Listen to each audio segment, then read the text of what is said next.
네, 눈구름이 수도권을 가득 덮었습니다. 오전 내내 오던 비가 눈으로 바뀌어 내리기 시작한 곳도 있는데요. 자세한 기상 전망은 맹소영 기후 칼럼니스트와 함께 짚어보도록 하겠습니다. 어서 오십시오. 네, 안녕하세요. 네, 오전에는 계속 비가 와서 혹시 폭설 예보가 잘못된 게 아닌가라는 생각도 들었는데요. 이제 눈으로 바뀌어서 내리기 시작한 곳도 있다고 하더라고요.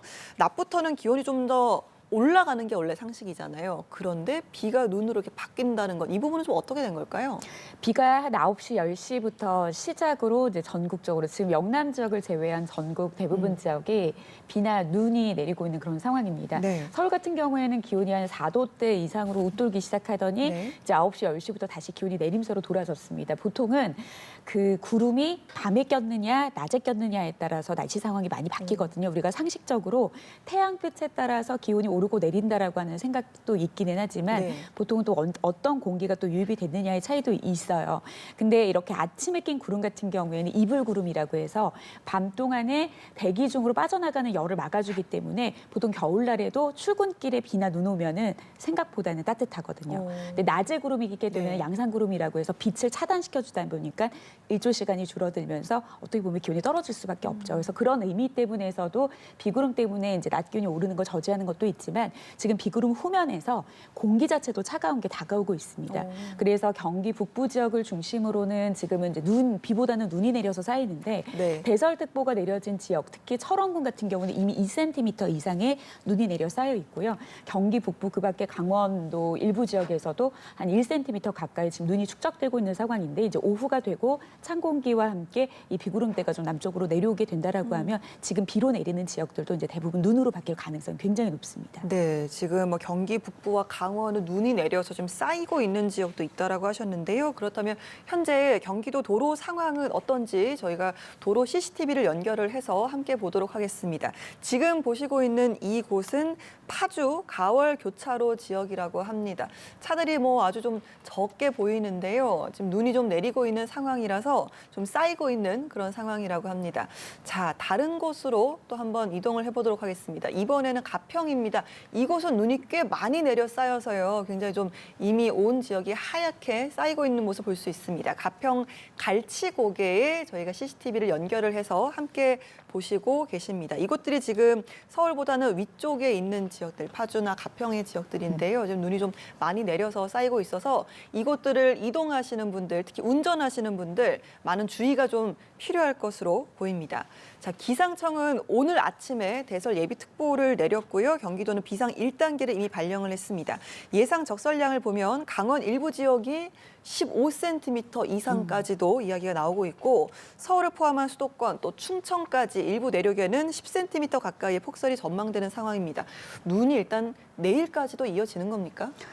일단 집중되는 것은 이제 오늘 밤중까지 계속 많은 이제 곳에서 집중이 되는 네. 것으로 이제 예상이 됩니다. 지금 CCTV 보고 온 지역들이 가장 먼저 12시에 대설특보가 발효가 됐습니다. 그리고 지금은 이제 일부 지역이기는 하지만 이제 잠시 후에 이제 오후 중으로는 서울 중에서도 동북부 지역으로 대설특보가 내려질 예정이고요. 예. 거의 중부 대부분 지역에 대설특보가 내려질 상황이 이제 펼쳐질 텐데 기상청에서는 대설주의보를 내려주는 그 기준이 앞으로 향후 24시간 이내에 5cm의 눈이 추가적으로 내릴 것으로 보일 때 대설주의보로 발효를 합니다. 지금 옆쪽에도 오늘부터 이제 내일까지 이제 많은 눈이 어느 정도 내릴지에 대한 지금 예상 강설이 지금 나가고 있는 상황인데요.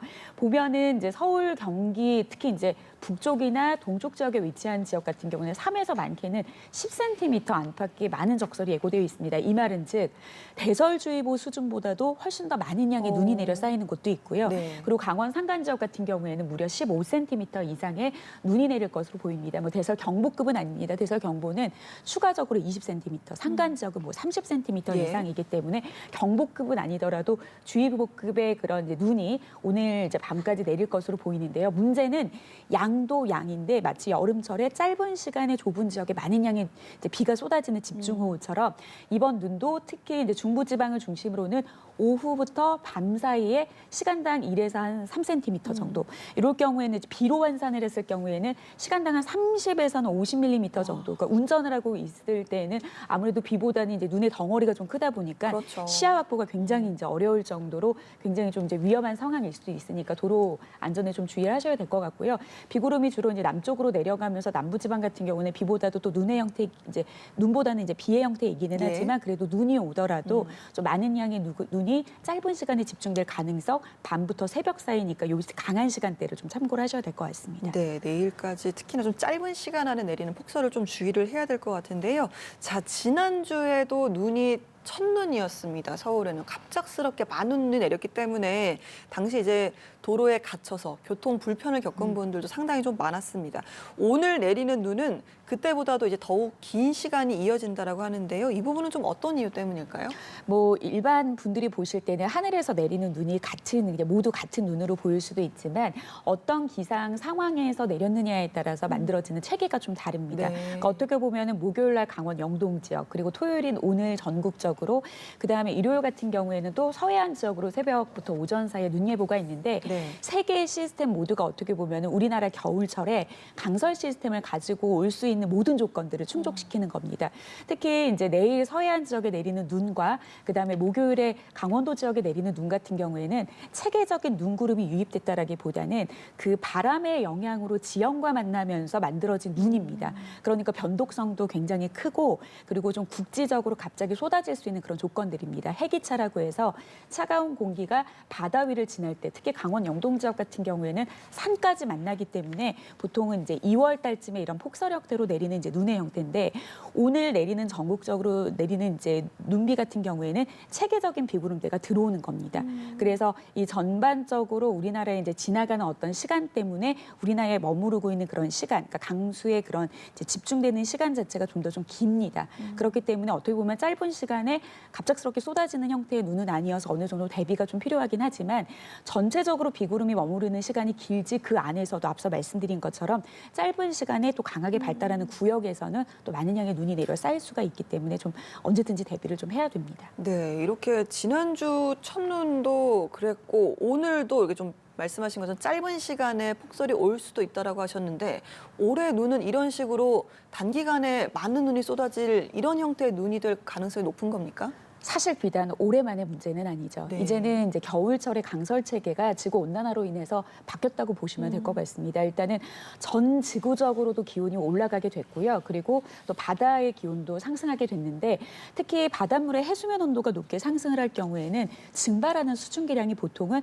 바닷물 1도에 7% 정도 가량 상승 이제 수증기 공급이 많아지게 됩니다.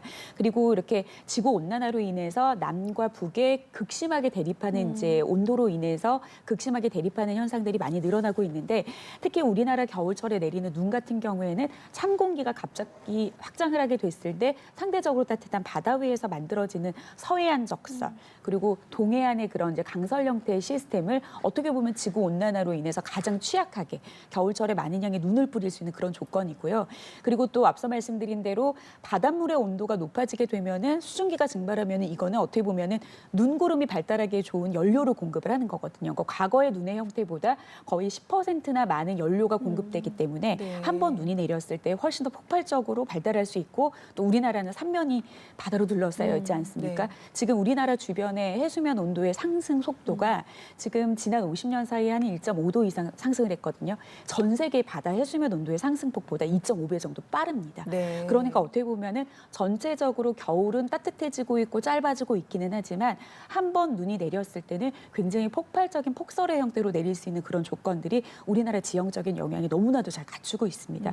그래서 올 겨울 같은 경우에도 빈번하게 폭설이 내리지는 않더라도 횟수는 줄지만 한 번 내렸을 때 엄청난 그런 피해를 야기시킬 수 있는 그런 기록적인 폭설의 형태로 내릴 가능성이 굉장히 높기 때문에 좀 철저한 대설에 대한 대비도 잘 해야 됩니다. 네, 폭설도 지구 온난화의 영향을 받았군요. 우리나라의 그동안 폭설의 패턴이라고 해야겠습니까? 라는 걸 좀 되짚어 보면 주로 겨울의 막바지인 2월 전후에 좀 집중되는 경향이 있었는데요. 당장 올해만 하더라도 3월 중순에 그 동해안에 30cm 폭설이 내려서 막 캠퍼스가 갇히고 막 이런 상황도 벌어졌잖아요. 그렇다면 이번에는 이러한 폭설 기간이 좀 빨라졌다 이렇게 볼 수 있는 겁니까? 빨라졌다라기보다는 변동성이 좀 커졌다고 이해를 하는 게 훨씬 더 낫습니다. 그러니까 일종의 좀 날씨 충격입니다. 한 시기에 우리가 겪어보지 못했던 날씨를 경험을 하게 되면은 네. 일종의 기억이 좀 왜곡되기도 합니다. 그냥 앞으로는 3월 달에 폭설이 늘어나겠구나. 혹은 지난해 같은 경우는 11월 달에 엄청난 눈이 내렸기 때문에 11월에도 눈이 많이 내리는구나. 근데 사실은 따지고 보면은 초겨울에도 눈이 많이 올 수 있고요. 중반에도 올 수 있고 그리고 끝날 무렵에도 올 수 있습니다. 왜냐하면 이제 겨울, 초겨울 같은 경우에는 아직 식혀지지 않은 바다 위에 찬 공기가 내려올 경우에는 마찬가지로 서해안형 폭설이 내릴 가능성이 높고요. 그리고 워낙 이제 남쪽과 북쪽의 온도 차이가 극명하게 대립하는 그런 지구 온난화 때문에 찬 공기가 갑자기 이제는 시베리아가 아니라 북극에서 남하하는 형태로 내려올 경우에는 겨울 중반 부에서도 많은 양의 눈이 내릴 수 있습니다. 그리고 이제 우리나라 이제 북동쪽에 이렇게 고기압이 위치하게 되는, 그러니까 늦겨울 같은 경우에는 찬 공기가 동쪽으로 빠져나가면서 강원 영동 지역에 2월에서 3월 달에 폭설이 내리는 형태가 너무나도 일반적인 우리나라 겨울철의 형태였거든요. 그런데 이제 앞서 말씀드린 대로 지구 온난화로 인해서 이런 이제 폭설의 상황들이 너무 극명하게 대립하는 변동성이 커지다 보니까 과거에 비해서 굉장히 한 번 내렸을 때 많은 양의 눈이 내리는 형태의 가능성이 굉장히 높다라는 거라서 단순히 빨라진다라는 시기보다는 이제 한 번 내릴 수 있는 그런 가능성의 여지에서 과거와는 다른 형태의 폭발적으로 발달하는 그런 좀 괴물과 같은 그런 네. 형태의 폭설이 내릴 가능성이 높은 거죠. 사실 여름에 강우 상황도 되짚어 보면 굉장히 좀 변동성이 커서 올해는 상당히 좀 예측하기가 어려웠잖아요. 그런데 이제 겨울철 날씨도 이렇게 좀 변해가고 있다는 생각이 드는 것 같습니다. 이번 눈은 습기를 좀 많이 머금은 습설이라고 하잖아요. 그러다 보니까 보통 눈보다도 뭐 2배에서 3배 가까이 무겁다고 하는데 그렇다고 하면 뭐 비닐하우스라든지 이런 건축물 붕괴 피해에 당연히 좀 조심을 해야 될 겁니다. 가장 취약한 지역은 일단 어디라고 보시는지요?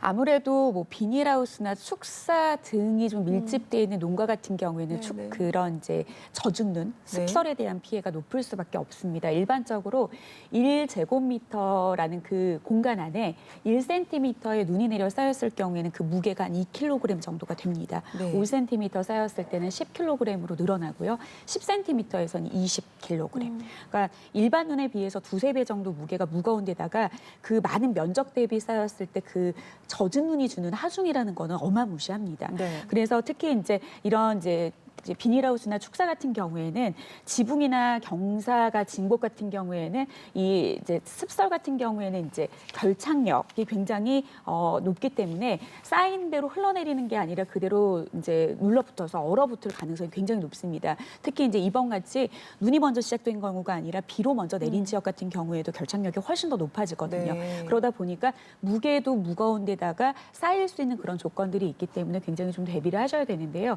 일단 아직 남부지방 같은 경우에는 눈이 시작되지 않은 상황이고 그리고 지금은 이제 비가 내리더라도 많은 양의 비가 내리지 않은 상황이기 때문에 본격적으로 눈이 시작되는 늦은 오후라고 하면은 이제 오후 3시나 6시 사이가 되거든요. 그 전까지도 주변에 좀 시설물을 점검하실 수 있는 분들은 좀 점검하시는 것도 나쁘지는 않고요. 물론 이제 본격적인 눈이 내리기 시작할 때는 좀 너무 무리하게 하시지는 마시고요.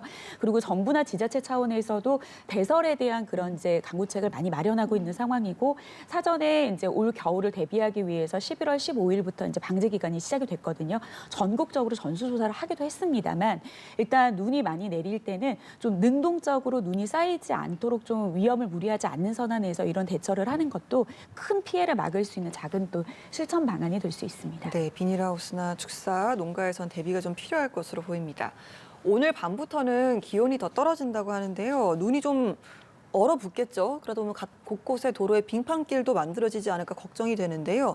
일단은 한파특보는 내려질까요? 한파특보 수준까지의 기온 하락은 없습니다. 그래도 오늘보다 한 5도 이상 떨어지는 곳들이 상당히 많기 때문에 사실 또 기온이라고 하는 거는 절대적으로 오늘이 몇 도이냐에서 추위를 느낀다기보다는 어제 좀 따뜻했다라고 하면 사실 어제보다 상대적으로 낮은 기온에서도 우리가 추위를 느낄 수가 있거든요. 오늘 아침 앞서도 말씀드렸지만 이불구름의 역할 때문에 대부분 지역 어느 정도 그래도 포근했습니다. 오늘보다 5도 안팎까지 떨어지는 지역에서는 내일 좀 추위가 좀 예상이 되고 네. 또 바람도 불 것으로 보이니까 체감은 큽니다. 그리고 이제 오늘 내린 눈, 비가 그대로 얼어붙어서 도로에 그런 블랙 아이스, 약간 낀 그런 살얼음의 형태로 남부지방 같은 경우에는 적설이 쌓이지 않는다 하더라도 이런 빙판길이 우려되니까요. 내일은 이제 주변에 또 주말 받아서 이동하시는 분들 같은 경우에는 차량 속도 줄여주시고요. 차간 간격 적당하게 유지를 해주시고 좀 젖은 도로처럼 보이더라도 이게 얼음 형태로 얼어있을 가능성이 굉장히 높기 때문에 네. 추위뿐만 아니라 이런 도로 교통에 각별한 좀 주의가 필요할 것 같습니다. 네, 눈도 많이 오고 추위도 예상이 되는 상황입니다. 피해가 없도록 대비를 좀 철저하게 하셔야겠습니다. 지금까지 기상 전망에 대해서 맹소영 기후 칼럼니스트와 함께했습니다. 말씀 고맙습니다.